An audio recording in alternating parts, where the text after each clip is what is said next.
Private credit. It's been making media headlines this year as one of the market's hottest asset classes. But it's also been generating ongoing debate with both supporters and critics. So what is private credit? Why has it become such a force in the Australian real estate sector? What's been sparking the public debate about private credit? And what should investors be watching out for? Having people who fundamentally understand the underlying assets is critical, and who are they responsible to? Creating enduring value, long-term thinking will protect investor capital. That's Drew Bowie, the head of real estate credit for MA Financial Group, a top 300 Australian listed company with in excess of 750 staff, involved in investing, lending and advice, with $12 billion in assets under management. The banks genuinely want to provide a solution for their client. The solution is not, we can't help you, you need to go away. And that proactive engagement from the banks with private credit groups like Drew's allows them to provide that solution to the client. Well, we can support you up to this level, but here's 2 or 3 other groups that will help you get from A to B and allow you to still participate in the market. And that's Andrew McCasker, the Managing Director of CBRE's Pacific Debt and Structured Finance business. I hope you enjoy our conversation. So, Drew, thanks for joining me today in CBRE's new podcast studio. What a fabulous space. Good morning, Catherine.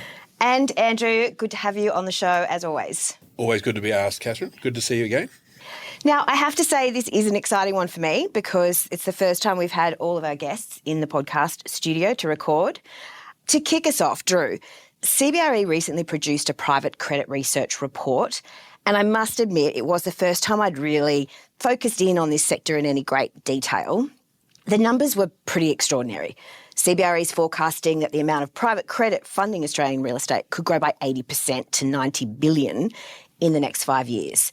So I really wanted to get under the hood and find out, what is private credit? Take us back to basics. Well, it's actually been around for a long, long time, Catherine. So I've been in real estate private credit for in excess of 35 years, and we've seen extraordinary growth. So the numbers and the forecasts, are correct.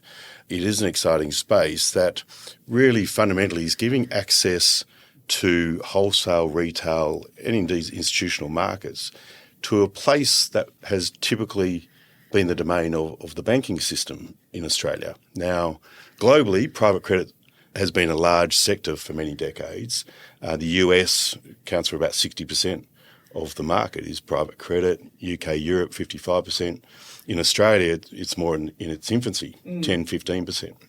So really, fundamentally, the assets, the type of structuring is the same as the banking sector. Yes. So, Andrew, give us your thoughts. CBRE's report tipped that residential development lending was a key growth driver, but that commercial lending's also coming into focus?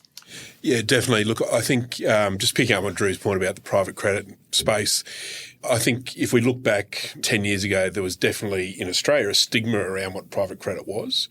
And as private credit has evolved and become certainly institutionalised and much more professional, that stigma has dropped away and has allowed groups that would traditionally solely participate with domestic banks start to use the advantage that we see in private credit, which is slightly higher leverage, slightly lower pre-sales.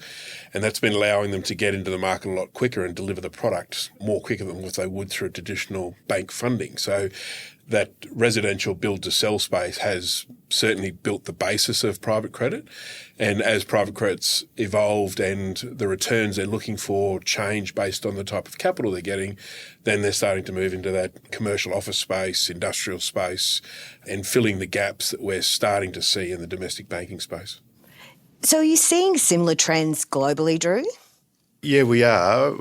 Certainly globally, it is a much more mature market, and so the secondaries market is a very active space there compared to in the Australian context. But certainly we think about the global context, there's a lot of money pushing from the Americas, from Europe into Asia. And if you think about the APAC region, Australia holds itself up very well from a risk-adjusted return basis, from a legal construct basis, from a mature market basis, predictability and defensive. So I think we can continue to see that interest in Australian private credit. And I think too, just to add to that, I think the transparency of our legal system, so the investors, trusting the manager they have on the ground, like MA, but also understanding that if there is an issue or a problem, the legal system supports both sides, so it can come to a negotiation and a conclusion, and they can be confident about what that's going to look like in the process they need to follow. Yes. So we've got the next RBA rate decision coming August 12. Everyone was a little bit back-footed, I think, last month, expecting a cut that didn't come. What's your expectation for rates, and will a rate cut further fuel this private credit market? The best thing about being in private credit and being senior secured is you don't have to worry too much about interest rates, because fundamentally it's going to affect equity a lot quicker than what it will affect credit. So it's a bit of who knows. I'm no expert in that space. But what we do recognise is falling rates is good for property. CBRE would absolutely be able to identify with that, I'm sure. But what we have seen with the falling of the rates, a lot more confidence coming back into the market. We're seeing deals becoming more viable again. So we are seeing an increase in activity for a whole range of reasons, but one of those reasons is around monetary policy. Falling interest rates are great for the property market, for everything you've just said, but if you put your other hat on where you're managing your investors' relationship, obviously they're looking to drive certain returns. Does that make it harder for you? Well, the margin to a risk-free rate doesn't change substantially. In fact, if the cash rate drops dramatically, then the margin typically is increased, because it's not 100% of that is usually passed on to borrowers. That said, the gross return will favour the equity markets, I think. We will see a shift of some money back into the equity markets, and that's a good thing. When you think about the equity markets themselves, we knew that there was going to be a point in time where it was not the right time to buy a commercial office building, right? And so you shift into private credit. They're going to be very complementary to each other. I think having a diversified business makes a big difference for this sector. Actually being able to leverage when it's a good time to be in equity, when you need to pull back a little bit in credit, that's a healthy thing. But if you think about last year, probably was the hardest deployment year I've ever seen, when interest rates were still pretty high. So, and yet now we're seeing greater deployment when interest rates are lower, and we're still seeing a continuation of investor interest in the sector. So if we shift back to the residential market, there's obviously been a huge focus on Australia's housing undersupply. CBRE's recent credit report highlighted that private credit already provides funding for over a quarter of all residential construction in Australia. And it's clearly an area of focus for MA Financial Group. You announced a $1 billion plus real estate credit vehicle with Pincus Warburg to originate and manage credit facilities for high-quality real estate developers and projects. So what role do you see private credit playing in addressing that housing imbalance? I think it will be substantial. Traditionally, the private credit, real estate credit market has been very attractive to residential developers, more so because it's not a sort of an interest servicing passive type of investment product. And so it has lent itself towards residential development. It will continue to do so. We've seen substantial growth in the skill base within private credit into that sector as well. It's been a bit slow on the uptake. I think the credit market has grown quicker than the skills base operating within this sector, which has been challenging, but it is skilling up. But I think the understanding that private credit markets, the level of support that we can offer developers, knowing that development business is very, very hard. You have to commit your capital for very long periods of time. There's a lot of risk associated with that capital, and the ability to roll into the next project is very difficult. And that means they've got to spread their equity across multiple projects. And that's where the high leverage that the credit market has been able to offer has been very attractive. Now, when I say high leverage, it's only high relative to what the banks are currently doing. It's not as though the private credit markets have created a new product. Yes. The sort of leverage that the private credit markets are operating in now is what the same was what the banks were operating to under a previous regime. And so I think that will continue to play out. The private credit market is essential to if we can get anywhere close to solving the supply crisis. Yes. I think a couple of points there, Drew, and I think you're underselling the private credit space a little bit too, because our head of research, Samir Chopra, is very passionate on the Australian residential market, and the numbers that he states about what we need to deliver into the market to just meet the current demand curve, we're well and truly under that. And without the engagement and the use of the private credit space, we'd be so far behind those goals and key numbers we need to deliver on, we'll never catch up. And I think the private credit market that's supporting the quality developers delivering products that well accepted in the market has enabled that residential market to continue to push along. And yes, we are starting to see the banks move leverage up a bit and move pre-sales down. And I think that's driven both by competition but also by their need to be able to attract those quality sponsors into that residential development space. Yeah, indeed. Many of our sponsors also borrow from the major banks. So it's not as though we're just supporting an industry that the banks don't want. It's filling the gap to what they're unable to support. Yeah. Typically through pre-sales, etc. But if we think about pre-sales in particular, and this is often debated around governments, etc., around taxes and the like, if you do not have investors buying off the plan, then you don't end up with any stock whatsoever. And so reducing the level of pre-sales is really important to getting actually boots on the ground and projects underway. If you don't have an attractive product for investors, they're not going to come, in which case you don't have the pre-sales, you don't get any stock whatsoever.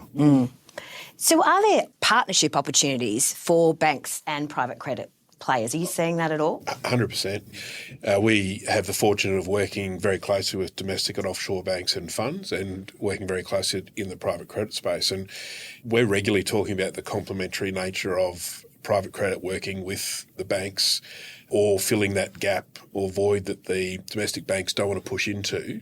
Having the private credit being able to deliver product into that space is very important. So we see the private credit working hand in hand with the domestic banks, certainly in the commercial lending space, and more recently in that residential space, allowing a more blended cost of funds, but also a more structured facility for them to deliver more complicated construction programs.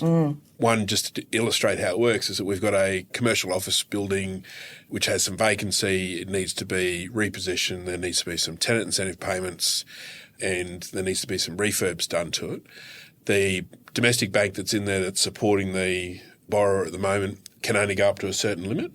So we've brought in a private credit provider that has provided the facility for tenant incentives and for repositioning the asset. That'll give the borrower about 18 months to execute on their leasing strategy and reposition the asset.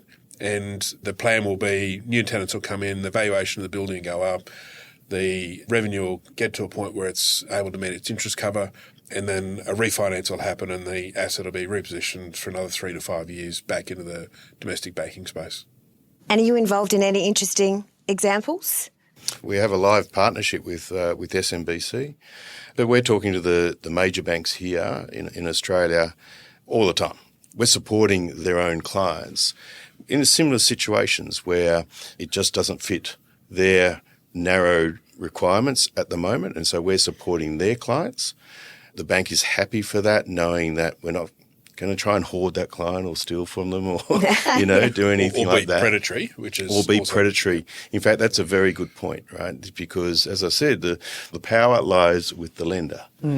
And so it is so critically important to have a lender who doesn't abuse that and take advantage of any default that could happen through the changing of time and circumstances. So I think that the major banks like dealing with groups like MA Financial, where we are fully transparent. They know our board structures, our governance structures, our compliance processes, and they're very alike in terms of that. So we'll continue to see tremendous growth in partnerships with not just the majors, but the banking sector generally throughout Australia.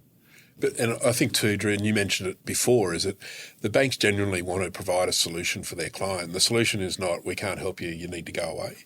And that proactive engagement from the banks with private credit and groups like Drew's allows them to provide that solution to the client. Well, we can support you up to this level, but here's 2 or 3 other groups that will help you get from A to B and allow you to still participate in the market. We've talked a lot about the positives, but there has been rising regulatory interest in the private credit sector because there's been this proliferation of new funds and a raft of new players coming into the market. So, Drew, is more regulatory focus a good thing? Well, yes, it is. I think, what we're probably talking about is the market transparent enough? If you think about the regulator, ASIC, they're probably thinking, do they know everything that they need to know to ensure that the consumer, the investor, particularly in the retail markets, are protected? And the level of transparency does differ from manager to manager. We've always, for instance, within our real estate credit funds, we report every month and we report on deals that are in our watch list. Now, our view there is if you don't have a watch list, you're not watching, or if you're not reporting on your watch list, you don't want to tell your investors, and neither of those is acceptable. So we've been reporting on that since day one. Being on a watch list does not necessarily mean you're going to lose money. It's just telling investors, informing them how your manager is spending their time. And so we think a greater level of transparency is a good thing. It can only ever be a good thing for a market. But I think it sort of goes beyond just regulation in terms of what's a good manager and what's a maybe not so good. It goes to the skill set of that manager. Do they have the ability to work out situations? Do they have the ability to value correctly? Do they have a passion for the underlying asset? So particularly in real estate credit, I sort of see this as a bottom-up approach. You're really understanding the real estate. It's not a job at a desk. You've got to be out there on sites, touching, feeling, smelling, hearing, really knowing what good design is, what enduring value is in real estate. Because the markets can shift tomorrow. If you don't really understand the underlying real estate, then you're on the back foot. It's not something that is a desk-bound computer-type assessment. It's very much bricks and mortar understanding the real estate. So what are your thoughts on the regulatory front, Andrew?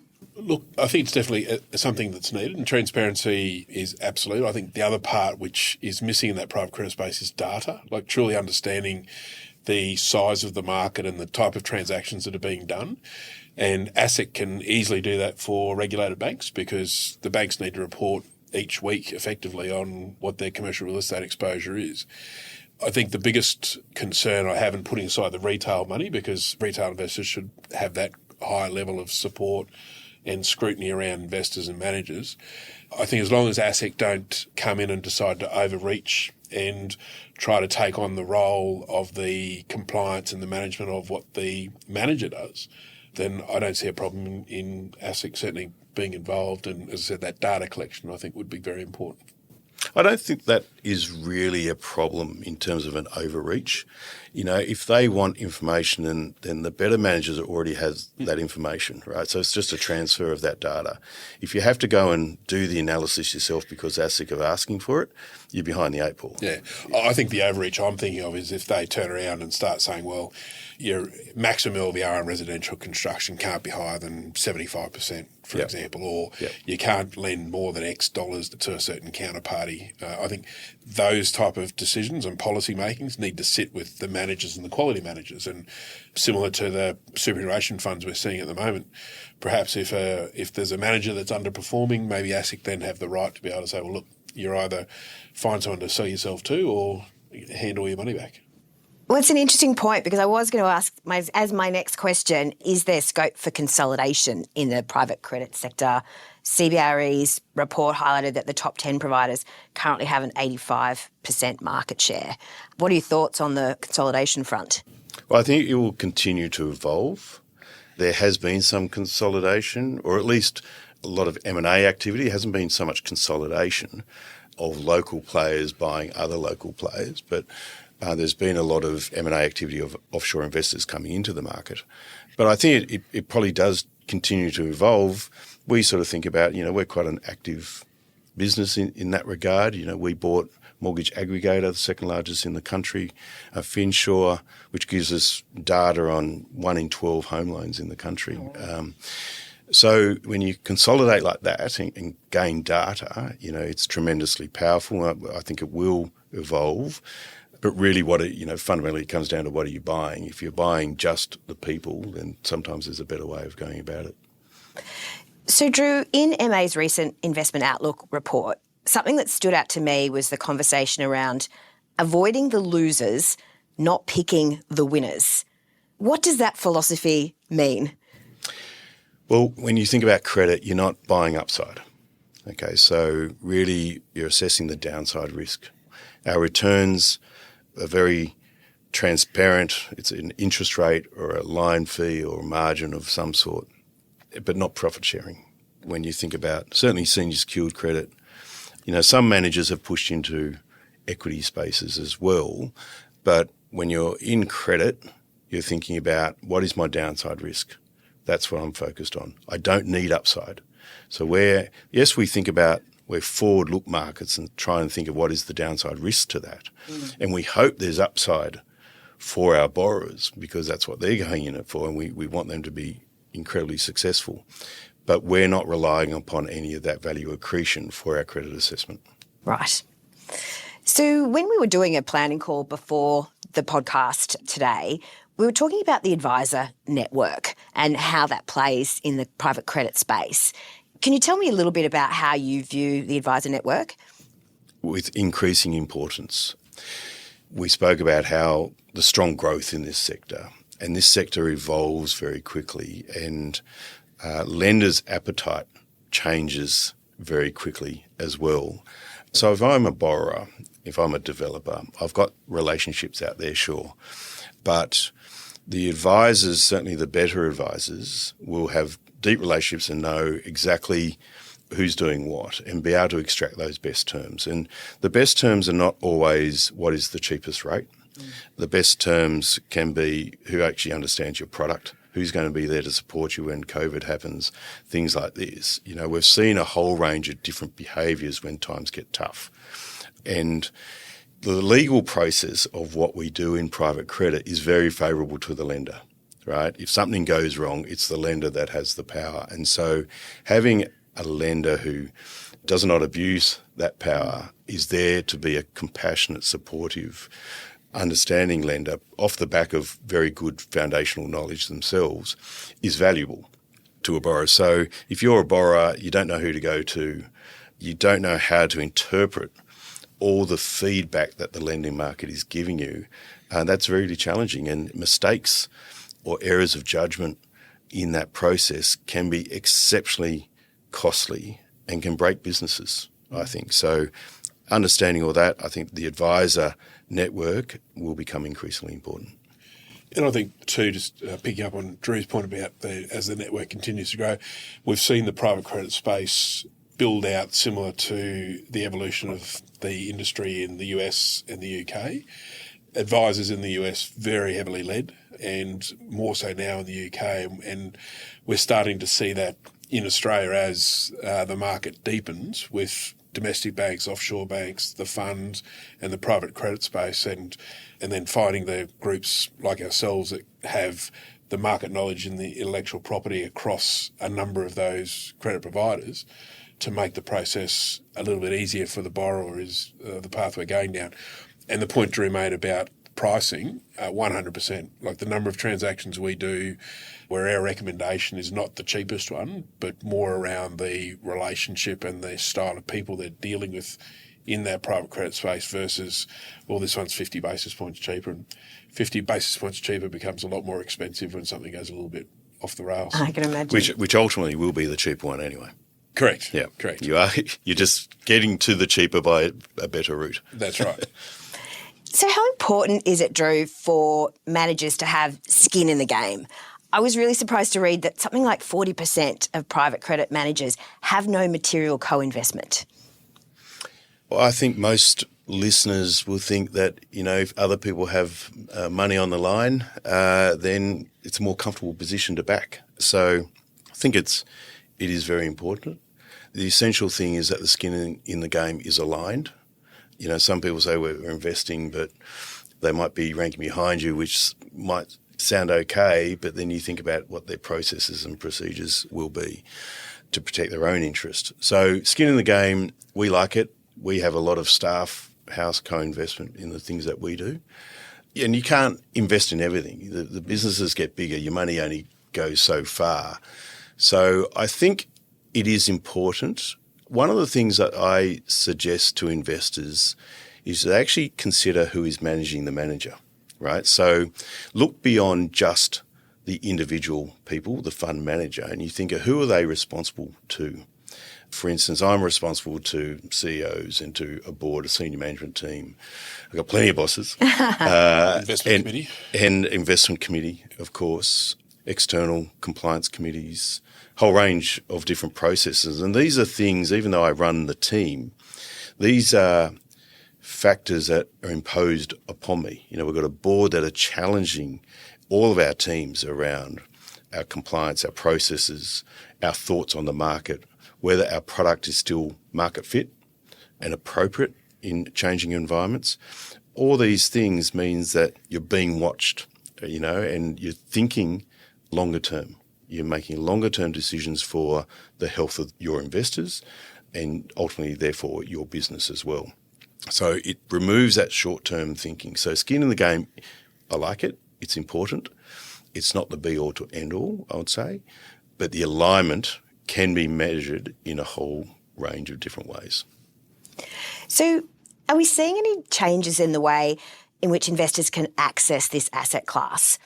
In addition to unlisted fund structures, are we expecting to see more interest in listed market structures that provide access to diversified private credit portfolios? Yeah, so we launched one a few months ago, and that's been incredibly well received.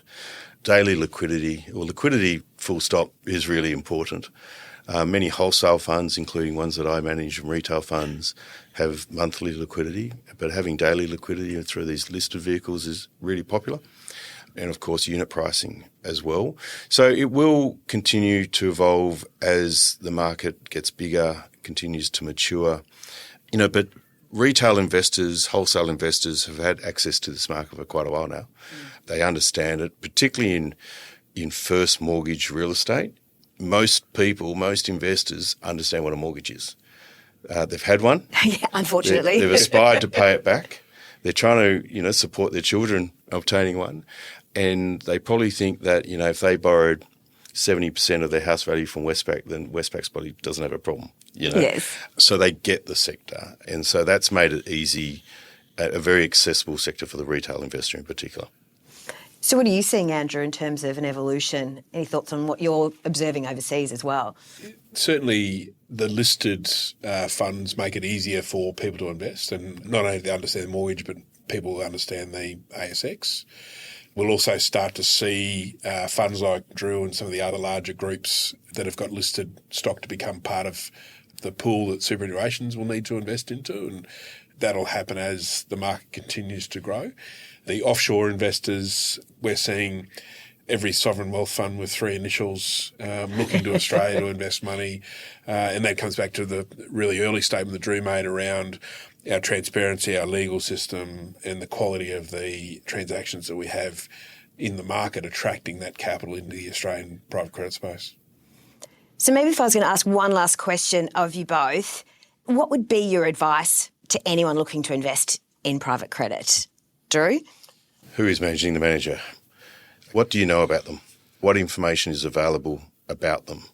Can we see remuneration policies? Can we see who the board is? Can we see who's making ultimately the decisions? What is their skill set in the underlying asset? That's really critical. I think if I was to think about our world of real estate credit, where it goes wrong, 101 is the initial value due diligence was incorrect. People think that going into a loan-to-value ratio at 70% is a very strong defensive position to be in. It is, as long as your 70% was actually 70% and your starting position wasn't 80% because your valuation was wrong. So having people who fundamentally understand the underlying assets is critical, and who are they responsible to? Creating enduring value, long-term thinking, will protect investor capital. What's your best piece of advice? So everything Drew said. Yes. And my other bit on that would be if you've got $500,000 and you're investing at the bank and you're getting 4%, or you can give that $500,000 to a private credit and they're saying we'll give you 18%, the risk that you need to take to get from 4 to 18 is commensurate with the return. So you don't get 18% for free, you get 18% with a whole heap of risk. Yes. And then that all then flows back into who's the manager and who's managing the manager. So if they're a good manager that's got a process and policies and a good investment committee, then maybe 18% is achievable. If you're just purely chasing the dollar value, you're probably going to end up not getting 18% back. Yes. Well, thank you so much for joining Talking Property, Drew.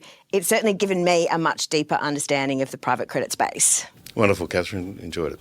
And Andrew, always love having you on Talking Property, so you're going to have to come back again soon. I look forward to the invitation. Thanks, Catherine. To our listeners, thanks for tuning in. And if you want to read CBRE's Private Credit Research Report, you can find a link in our episode notes. Also, make sure to subscribe to Talking Property so you don't miss our upcoming episodes. And if you get a chance, we'd love it if you could rate or review Talking Property to help others find us. Until next time.